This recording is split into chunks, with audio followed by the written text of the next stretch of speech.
Exciting start to the Terriers women's basketball season. This is Dexter Henry for the Terriers Sports Network, and I'm joined by women's basketball head coach John Thurston here at NEC Media Day. And John, it's another media day here for this season. How excited are you to get the season started? Well, this is sort of like the official start of the season, the media day, and it means that the first game is right around the corner.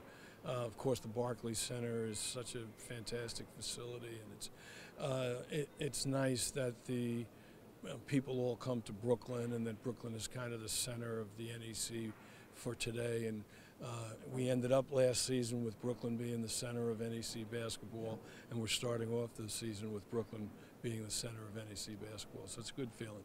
So always here at NEC Media Day, the preseason poll rankings are announced, and your team was 9th. I know you don't care too much for the rankings, but when you hear that, you know the starters. Is that something you can use as motivation to maybe prove the poll rankings wrong? Well, I'm sure some people do, but we don't.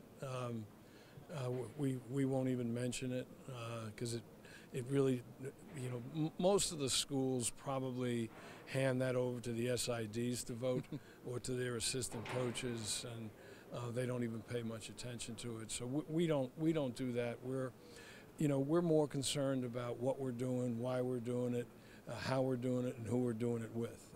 That's what we focus on every day in practice. So the preseason rankings really don't mean anything because they haven't held out in the past, and there's probably no reason to believe that they'll hold out this year. It's a good point of that. So much parity in NEC. Obviously, the Terriers finished 5th in the standings last year, but won the NEC title. Going back to last year, being so successful, how has it been looking back towards that and then trying to move ahead towards this season after coming off such a successful year? Well, I mean, there's a lot of excitement that follows you, through the summer and through the recruiting season, and you receive an awful lot of, congratulatory statements from people, and that's kind of nice, but there comes a day where you have to put that all behind you and you have to start over again.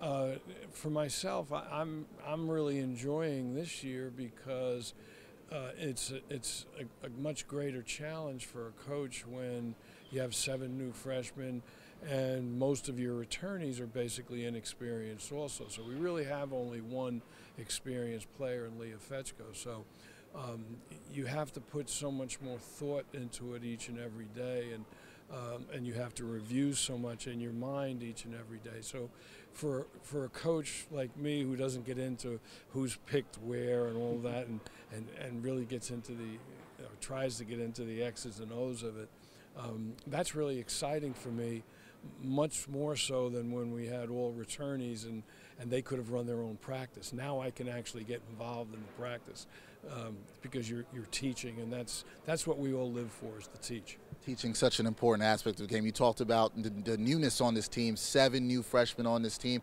Could you talk to some of the viewers a little bit about those freshmen and the skill set they bring to the team this year? Well, one of the things that you always notice with freshmen is their different level of preparedness. Some are more advanced skill-wise and less advanced physically in terms of strength and conditioning, and some are vice versa. Some freshmen pick things up easily in regards to a new system, and others take a little longer. One of the challenges for a coach is to find out how each freshman learns. Some can take the spoken word and learn. Some actually have to see it done, and then some others actually have to do it repetitively day after day in order to learn the same thing. So for us, the learning curve is learning how they learn, and that's an important part, because on the front end, they all have the skills to be Division I players, but they don't all learn the same way. So that becomes a challenge for us. And but where we're at right now in our practice season, I'm happy and I'm pleased with them, because I think they're on the same level as last year's graduating class, the way they were when they were freshmen, not when they graduated, right, but the way they were when they were freshmen. So, last thing, when you look at last year's championship run and you had so much success there, obviously it was a great year. Is there anything that you can take over from that success of last year that can translate into this year that you can use to teach your girls, or from the experienced players teaching some of the younger girls coming on the team? Well, our returnees did experience that.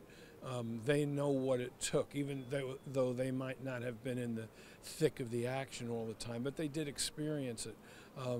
So they have, and I'm really, really pleased with our returnees because they really struggled as freshmen to learn. But it seems like even though they didn't get as many minutes last year as they would have liked or we would have liked, they're able to remember everything that we did.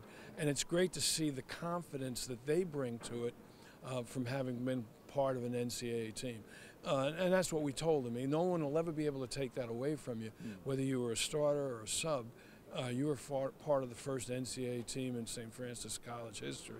And it does carry over. It carries over in the locker room. It carries over in their leadership skills, in their confidence in being able to tell the freshmen, you know, this is how we do things. So there's been tremendous benefits from it that you might not be able to measure it, all right, but you can see it and feel it around the program.